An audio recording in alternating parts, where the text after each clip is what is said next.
कहानी की शुरुआत में हम 3 लड़कों को देखते हैं। ये तीनों कोरिया के सबसे अमीर यंग हेयर्स हैं। जहाँ भी जाते हैं उनके आसपास हमेशा एडमायरर्स होते हैं। सबसे बड़ा भाई रयान लगभग हर लड़की से प्यार कर बैठता है। कम से कम उनके ग्रैंडफादर उसे ऐसे ही डिस्क्राइब करते हैं, उसे एक होपलेस वुमनाइजर कहते हुए। दूसरा भाई कियान खामोश, जिद्दी और सबसे दूर रहने वाला है। उनके ग्रैंडफादर के मुताबिक वह सिर्फ एक ट्रबल मेकर है। सबसे छोटा लियो एक टैलेंटेड सिंगर और सॉन्ग राइटर है और म्यूजिक वर्ल्ड में अपनी अलग पहचान रखता है, लेकिन उनके ग्रैंडफादर उसे भी एक प्ले बॉय कहकर डिसमिस कर देते हैं। एक दिन तीनों भाइयों को अपने ग्रैंडफादर की तरफ से एक ही टेक्स्ट मैसेज मिलता है। मैसेज में वार्निंग होती है कि अगर वो नहीं आए तो उनके क्रेडिट कार्ड्स फ्रीज कर दिए जाएंगे। कोई और चॉइस न होने की वजह से तीनों अपनी लग्जरी कार्स में घर वापस आते हैं, लेकिन जिसने उन्हें बुलाया होता है वह उनका ग्रैंडफादर नहीं बल्कि सेक्रेटरी डेनियल हुआजा होता है। वह उन्हें एक इन्विटेशन देता है। जब वो उसे खोलते हैं तो पता चलता है कि यह उनके ग्रैंडफादर की 38वीं वेडिंग के लिए है। कियान गुस्से में तुरंत अपना इन्विटेशन फेंक देता है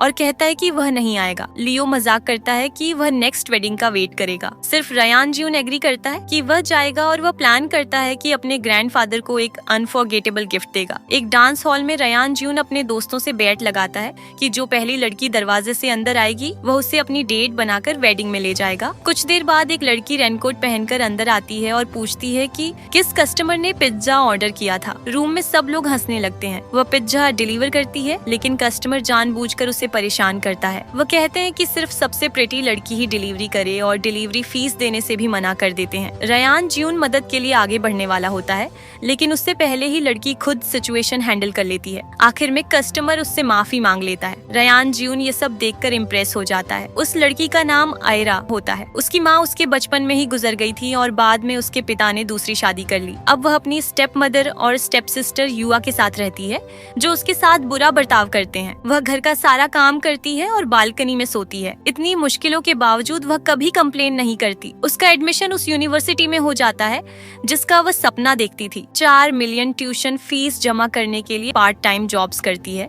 उसी दिन रयान जियून उसे ऑफर देता है कि वह उसकी टेम्पररी गर्लफ्रेंड बन जाए और वह उसे 1 मिलियन पे करेगा। आयरा उसकी बात पर बिल्कुल यकीन नहीं करती और सीधा मना कर देती है। जाते वक्त रयान जियून उसके हाथ पर अपना नंबर लिख देता है और कहता है कि अगर दिल बदले तो कॉल कर लेना। आयरा सोचती है कि वह खुद अपनी ट्यूशन फीस कमा लेगी, लेकिन अगले दिन जब वह अपनी माँ की ग्रेव पर जाती है तो पता चलता है कि 5 साल से रेंट न देने की वजह से अर्न हटा दिया गया है। मजबूर होकर वो मैनेजर से वापस करने की रिक्वेस्ट करती है। इत्तेफाक से कियान भी वहाँ अपनी माँ को मिलने आया होता है और ये सब देख लेता है। बाद में आयरा बस स्टॉप पर अकेली बैठी होती है। वह हमेशा स्ट्रॉन्ग और पॉजिटिव रही थी, लेकिन उस वक्त उसकी आंखों से आंसू बह रहे होते हैं। आखिर में वह रयान जियून के पास जाती है और उसकी टेम्पररी गर्लफ्रेंड बनने के लिए मान जाती है। ये एक डिसीजन उसकी पूरी जिंदगी बदल देता है। जो लड़की कुछ देर पहले तक ठंडी और सख्त लग रही थी, अब उसका दिल धीरे धीरे खुलने लगता है। लेकिन ग्रैंडफादर ने यह एक्सपेक्ट नहीं किया था कि उसका पोता वेडिंग पर एक लड़की को व्हाइट वेडिंग गाउन में लेकर आएगा। वह गुस्से से भर जाता है क्योंकि उसे लगता है रयान जियून सेरेमनी खराब करने आया है। आयरा झुककर माफी मांगती है और रयान जियून को भी माफी मांगने को कहती है। सबके लिए यह शॉकिंग होता है कि रयान जियून, जो हमेशा जिद्दी और रिबेलियस होता है, उसकी बात मान लेता है। लेकिन असली शॉक तब होता है जब सबको पता चलता है कि आयरा सिर्फ उसकी टेम्पररी गर्लफ्रेंड है जिसे 1 मिलियन देकर हायर किया गया है। वेल्दी चेयरमैन उससे नजर नहीं हटा पाता और सेक्रेटरी डेनियल हुआजा को उसके बैकग्राउंड चेक करने का ऑर्डर देता है। जल्दी ही उन्हें पता चल जाता है कि उसकी माँ बचपन में गुजर गई थी और वह अब अपनी स्टेप मदर और स्टेप सिस्टर के साथ रहती है। उसका पिता साल भर घर से दूर काम करता है और कभी कभी ही वापस आता है। फैमिली फाइनेंशियली स्ट्रगल करती है, इसलिए आयरा अपनी यूनिवर्सिटी फीस के लिए सिर्फ खुद पर डिपेंड करती है और पार्ट टाइम जॉब्स करती है। ये सब जानकर चेयरमैन एक बोल्ड डिसीजन लेता है। वह आयरा को अपनी विला बुलाता है। जब वह आती है तो पूछती है कि उसे क्यों बुलाया गया है। चेयरमैन सीधे कहता है कि वह चाहता है कि आयरा स्काई हाउस में शिफ्ट हो जाए और उसके तीनों बिगड़े हुए ग्रैंडसन्स को डिसिप्लिन करे। बदले में वह उसकी सारी यूनिवर्सिटी एक्सपेंसेस कवर करेगा और उसकी हर रीजनेबल विश पूरी करेगा। ऑफर टेम्पटिंग होता है, लेकिन आयरा को डाउट होता है कि क्या वह 3 अमीर और रिबेलियस लड़कों को हैंडल कर पाएगी। आखिर में वह मना कर देती है। बाद में अचानक रिपोर्टर्स उसे घेर लेते हैं और पूछते हैं कि क्या वह रयान जियून की फियांसे है। वह घबरा जाती है, लेकिन रयान जियून टाइम पर आकर उसे वहाँ से ले जाता है। आयरा गुस्से में कहती है कि उसकी झूठ की वजह से अब वह नॉर्मल लाइफ नहीं जी सकती। रयान जियून आराम से कहता है कि 5 मिनट के अंदर न्यूज गायब हो जाएगी। वह फोन करता है और मीडिया को ऑर्डर देता है कि उसकी फियांसे वाली सारी रिपोर्ट्स कैंसिल कर दें, वरना वह उनकी एड्स विड्रॉ कर देगा। यहाँ ये बात क्लियर हो जाती है कि पैसा सब कुछ कंट्रोल कर सकता है। इश्यू सॉल्व होने के बाद आयरा कार से उतरती है। तभी उसे कॉल आती है कि उसके पिता ने उसकी माँ की एशेज ले ली है। शाम को वह उनका सामना करती है और याद दिलाती है कि उसने 4 मिलियन मेंटेनेंस फीस दी थी, लेकिन उसका पिता ठंडी आवाज में कहता है, एक मर चुके इंसान पर इतना पैसा क्यों वेस्ट करना। उसकी स्टेप मदर कहती है कि ये पैसा दोनों बेटियों की कॉलेज एजुकेशन के लिए यूज हो सकता था। तब आयरा को समझ आता है कि उसकी स्टेप मदर कितनी चालाक है। वह बताती है कि वह पार्ट टाइम जॉब्स करके अपनी फीस देती है और बालकनी में सोती है, लेकिन उसका पिता उसकी बात पर यकीन ही नहीं करता, बल्कि उस पर इल्जाम लगाया कि वह उनके और उनकी वाइफ के बीच दूरी पैदा करना चाहती है और गुस्से में उसे थप्पड़ मार दिया। दिल टूटकर आयरा वहाँ से निकलने लगी। उसकी स्टेप मदर ने झूठी मेहरबानी दिखाते हुए उसे रोका और कहा कि उसके फादर सिर्फ गुस्से में हैं, इसे पर्सनल ना ले। अपनी माँ की एशेज लेकर आयरा अकेली सड़कों पर भटकती रही। उसे समझ नहीं आ रहा था कि वह कहाँ जाए। जब वह बिल्कुल टूट चुकी होती है तब चेयरमैन का कॉल आता है। वह कहता है कि उसका ऑफर अभी भी वैलिड है, स्काई हाउस हमेशा उसके लिए ओपन है। इस बार आयरा मान जाती है। जब वह वहाँ पहुँचती है, सेक्रेटरी डेनियल पहले से वेट कर रहा होता है। कुछ ही देर बाद तीनों यंग मास्टर्स भी वापस आ जाते हैं। जिंदगी में पहली बार आयरा असली लग्जरी एक्सपीरियंस करती है। सेक्रेटरी डेनियल खुद उसके लिए खाना बनाता है और वह एक बड़े साफ और कंफर्टेबल बेडरूम में सोती है, लेकिन इतनी कंफर्ट के बावजूद भी उसे नींद नहीं आती। बालकनी में सोने की आदत की वजह से वह ब्लैंकेट पकड़कर टेबल के नीचे सिमट कर लेट जाती है। फिर भी उसे मानना पड़ता है कि ये पहले से ज्यादा कंफर्टेबल है। अगली सुबह उसके लिए एक लग्जरी ब्रेकफास्ट तैयार होता है। डेनियल कहता है कि वह पहले खा ले, क्योंकि तीनों भाई कभी भी साथ बैठकर नहीं खाते। आयरा इतने बड़े फीस्ट को देखकर समझ जाती है कि अमीर लोगों की जिंदगी कितनी लग्जरी होती है। तभी चेयरमैन वीडियो कॉल पर आता है और उसे पहला मिशन देता है, तीनों भाइयों को एक साथ बिठाकर खाना खिलाना। डेनियल उसे एक कॉन्ट्रैक्ट देता है जिसमें हर मिशन कंप्लीट करने पर रिवॉर्ड मिलता है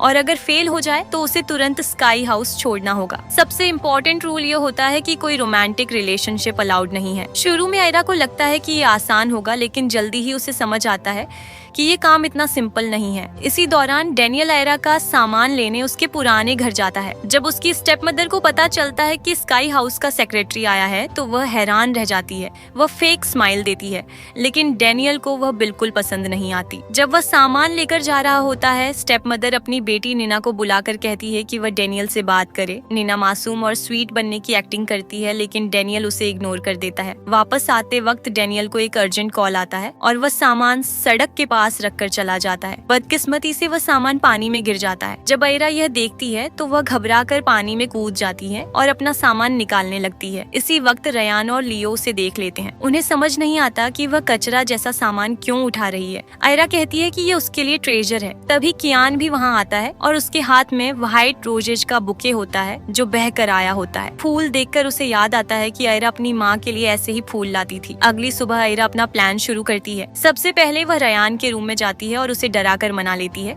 फिर वह कियान के पास जाती है जो स्विमिंग कर रहा होता है। वह उसे भगाने की कोशिश करता है, लेकिन आयरा उसका फोन पकड़कर कहती है कि अगर चाहिए तो ब्रेकफास्ट पर आओ। आखिर में वह लियो के पास जाती है और जैसे ही वह सुनता है कि आयरा वहाँ होगी वह तुरंत मान जाता है। आयरा खुद ब्रेकफास्ट बनाती है। रयान सबसे पहले आता है और उसे छेड़ना शुरू करता है। फिर लियो आता है और कहता है कि वह रयान के साथ नहीं खाएगा। कियान भी आता है और माहौल टेंस हो जाता है। आखिर में सब झगड़कर चले जाते हैं और प्लान फेल हो जाता है, लेकिन आयरा हार नहीं मानती। वह दूसरा प्लान बनाती है। शेफ से पूछकर वह उनकी फेवरेट डिशेस बनाती है और लिविंग रूम में कुकिंग करती है। खुशबू पूरे घर में फैल जाती है। एक एक करके तीनों भाई आ जाते हैं, लेकिन कोई भी साथ बैठने को तैयार नहीं होता। सिर्फ कियान रुक जाता है और धीरे धीरे टेबल के पास आता है। आयरा उसे प्यार से खाना ऑफर करती है। बाद में रयान आयरा को कॉल करता है और कहता है कि वह उसकी हेल्प करेगा मिशन कंप्लीट करने में। दोनों शॉपिंग के लिए जाते हैं। फिर एक हाई एंड रेस्टोरेंट जाते हैं जहाँ उनकी मुलाकात कियान से हो जाती है। आयरा सबको साथ बिठाने की कोशिश करती है और आखिर में वह एक टेबल पर बैठ जाते हैं, लेकिन माहौल फिर भी टेंस होता है। पता चलता है कि माया बचपन से रयान को पसंद करती है, लेकिन वह कभी उसका प्यार नहीं जीत सकी। कियान चुपचाप उसका ख्याल रखता है। जब आयरा गलती से ड्रिंक गिरा देती है, रयान तुरंत उसकी फिक्र करता है। ये देखकर माया जल जाती है। रात को फायरवर्क्स के साथ लियो आयरा का बर्थडे सेलिब्रेट करता है। पहली बार तीनों भाई शांतिपूर्वक साथ बैठते हैं। आयरा फोटो लेने के लिए फोन निकालती है, फिर अजीब तरह से कहती है कि आज उसका बर्थडे नहीं नहीं है। कियान तुरंत चला जाता है, लेकिन चेयरमैन मिशन को सक्सेसफुल मान लेता है। रिवॉर्ड के तौर पर आयरा को पैसा मिलता है और वह अपनी माँ की एशेज को वापस उनकी जगह रख देती है। बाद में उसे पता चलता है कि उनके पेरेंट्स की डेथ एनिवर्सरी आ रही है और तीनों भाई कभी इस सेरेमनी में नहीं आते। आयरा तय करती है कि वह ये मिशन भी पूरा करेगी। वह सबको मनाने की कोशिश करती है, लेकिन कोई नहीं मानता। एनिवर्सरी के दिन वह इंतजार करती है। लियो और रयान आ जाते हैं, लेकिन कियान नहीं आता। डिसअपॉइंट होकर वह मान लेती है कि वह फेल हो गई, लेकिन बाद में पता चलता है कि कियान सुबह जल्दी आकर अपनी रिस्पेक्ट दे चुका था। आयरा अपना सामान पैक करके स्काई हाउस छोड़ने लगती है। जाते वक्त वह उनके लिए एक मैसेज छोड़ देती है। उसके जाने के बाद उसकी स्टेप मदर और स्टेप सिस्टर स्काई हाउस आती हैं। वे जलन की वजह से वहां आती हैं और रयान के करीब आने की कोशिश करती हैं। निना रयान के रूम में जाकर उसका सामान छूने लगती है और आयरा की यूनिफॉर्म देखकर उसे जमीन पर फेंक देती है। फिर उसे खराब करने की कोशिश करती है। तभी डैनियल उन्हें पकड़ लेता है और गुस्से में उन्हें वहाँ से निकाल देता है। बेइज्जती के बाद निना बदला लेने की कसम खाती है। उसने ऑनलाइन जाकर आयरा के खिलाफ एक झूठी और बदनाम करने वाली स्टोरी बना दी। उसे और ज्यादा बिलीवेबल बनाने के लिए उसने स्काई हाउस की फोटो भी पोस्ट कर दी। दूसरी तरफ स्काई हाउस छोड़ने के बाद आयरा अपनी बेस्ट फ्रेंड के पास गई। आयरा बताती है कि अगले दिन उसकी ग्रेजुएशन सेरेमनी है, लेकिन अगले दिन स्कूल में आयरा के खिलाफ वही झूठी न्यूज वायरल हो जाती है। क्लासमेट्स उसके बारे में बातें करते हैं और उस पर उंगली उठाते हैं। आयरा को समझ नहीं आता कि क्या हो रहा है। जब वह दूसरे स्टूडेंट्स को अपनी फैमिली के साथ सेलिब्रेट करते देखती है तो चुपके से अपना फोन चेक करती है। शायद उसके फादर का मैसेज आया हो, लेकिन कोई रिप्लाई नहीं होता। उसका दिल टूट जाता है। उसे यह नहीं पता होता कि तीनों यंग मास्टर्स उसके स्कूल की तरफ आ रहे होते हैं, उसे एक अनफॉरगेटेबल ग्रेजुएशन देने के लिए। क्लासरूम के अंदर कुछ स्टूडेंट्स आयरा को घेर लेते हैं और उसे जलील करने की कोशिश करते हैं। वह पूरी कोशिश करती है बचने की, लेकिन बेकार होता है। तभी कियान वहाँ आ जाता है। स्टूडेंट्स डरकर पीछे हट जाते हैं। आयरा की हालत देखकर कियान अपनी जैकेट निकालकर उसके कंधों पर डाल देता है। जब वह वहाँ से निकलने लगते हैं तो वह ग्रुप उनका पीछा करता है। कियान आयरा के सामने खड़ा हो जाता है, लड़ने के लिए रेडी। तभी रयान वहाँ आ जाता है और कहता है कि अगर पैसे से प्रॉब्लम सॉल्व हो सकती है तो लड़ाई की जरूरत नहीं। वह एक लग्जरी कार की निकालकर कंपनसेशन के तौर पर ऑफर करता है। जब स्टूडेंट्स यकीन नहीं करते तो वह की विंडो से बाहर फेंक देता है ताकि साबित कर सके कि वह असली है। बाद में रयान आयरा को रिकॉर्डिंग स्टूडियो ले जाता है। वह कॉन्फिडेंट होता है और ऑफिशियली उसे प्रपोज करने की तैयारी करता है, यह सोचकर कि वह जरूर हाँ कहेगी, लेकिन आयरा का जवाब उसे तोड़ देता है। चलो इस रिलेशनशिप को यहीं खत्म करते हैं। ये पूरी कन्फेशन लाइव ब्रॉडकास्ट हो रही होती है। सब लोग शॉक हो जाते हैं। रयान अकेला सड़कों पर घूमता है। लोग उसे देखकर बातें करते हैं। वह अपनी रिजेक्टेड प्रपोजल की वायरल वीडियो देखकर टूट जाता है। इंटरनेट कैफे तक जाता है, लेकिन वहाँ भी वही वीडियो ट्रेंड कर रही होती है। लोग उसका मजाक उड़ा रहे होते हैं। बेचैन होकर वह प्लास्टिक सर्जन के पास जाता है और अपना चेहरा बदलने की बात करता है। डॉक्टर कहता है कि सिर्फ बाल बढ़ा लेने से काम चल जाएगा, जो कहता है कि अपनी पहली मोहब्बत से रिकनेक्ट करना उसकी मदद कर सकता है। और रयान की फर्स्ट लव हमेशा से माया ही होती है, लेकिन उसने कभी अपनी फीलिंग्स समझी ही नहीं। उधर स्काई हाउस में सब आयरा का वेट कर रहे होते हैं। उन्हें एहसास हो चुका होता है कि वह उनकी फैमिली का हिस्सा बन गई है। तभी कियान को एक जगह याद आती है। वह सीधे कन्वीनियंस स्टोर जाता है और वहाँ आयरा मिल जाती है। वह चुपचाप रो रही होती है और कहती है कि अब वह अपनी माँ का सपना पूरा नहीं कर सकती, क्योंकि उसे स्काई हाउस छोड़ना पड़ा और उसने इतने पैसे नहीं बचाए कि कॉलेज जा सके। कियान उसे तसल्ली देता है और कहता है कि घर वापस चलो। आयरा कंफ्यूज होती है। तब वह बताता है कि चेयरमैन का मिशन पहले ही कंप्लीट हो चुका है, क्योंकि वह सुबह जल्दी सेरेमनी अटेंड कर चुका था। ये सुनकर आयरा बहुत खुश हो जाती है।